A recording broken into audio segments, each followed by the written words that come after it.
Kansas for just over 10 years. I've been married to my wife, Kara, for just over 12. We have a 5-year-old, 5 years.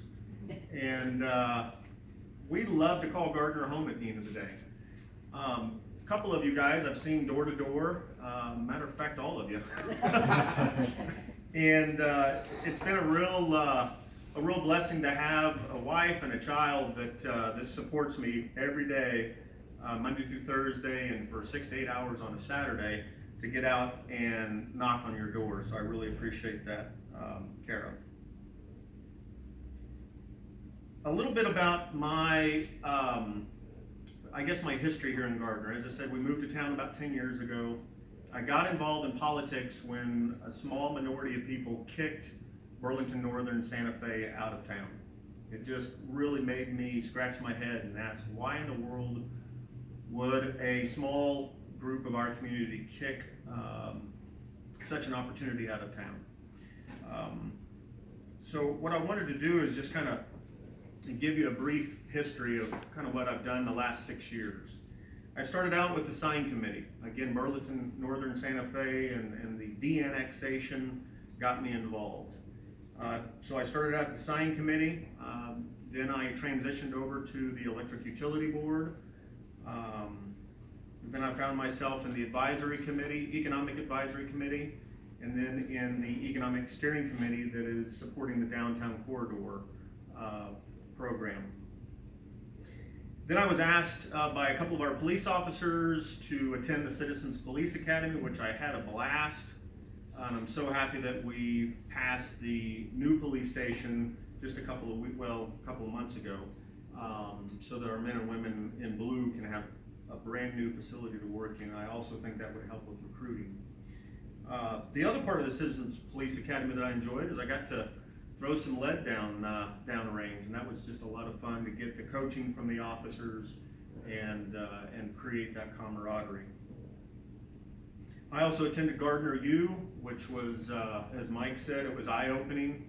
I've been involved through committees and indirectly with the city for many years, but really understanding kind of what was behind the curtain and how they moved things through that process was very, very interesting and enlightening, and I learned a lot. The last thing I want to talk about was I was appointed by Dave Dravetta, and I served for about 9 months.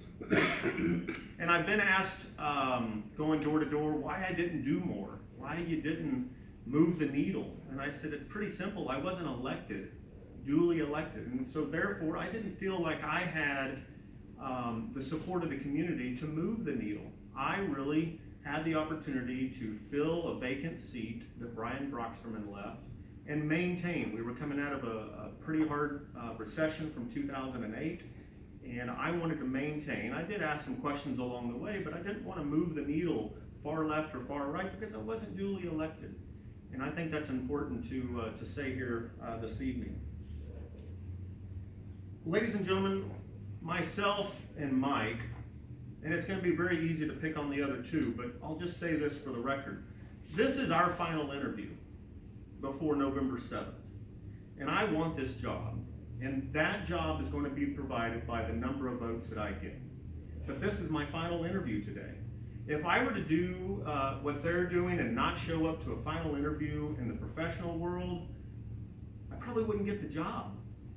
Now again, I understand that the votes is where it's at, but this is a final interview. And I'm happy to be here. I would make the time to be here. I'd make the time to be at your door. I'd make the time to take your questions. And I want to just make sure that everybody understands this is a final interview, and that's the story that needs to be told.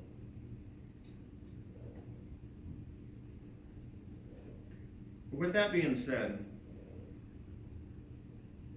I'm just very passionate about this town.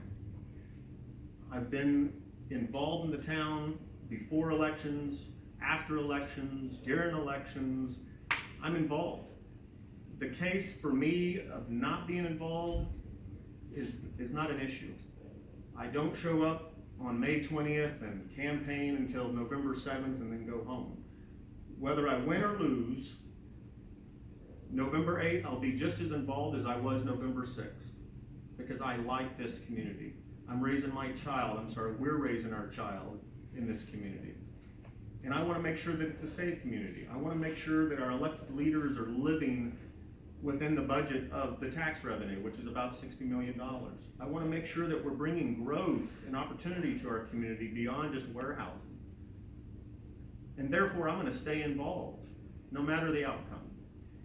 And I'm going to show up at these interviews, and I'm going to show up at your door, and I'm going to raise money from those that live in the community.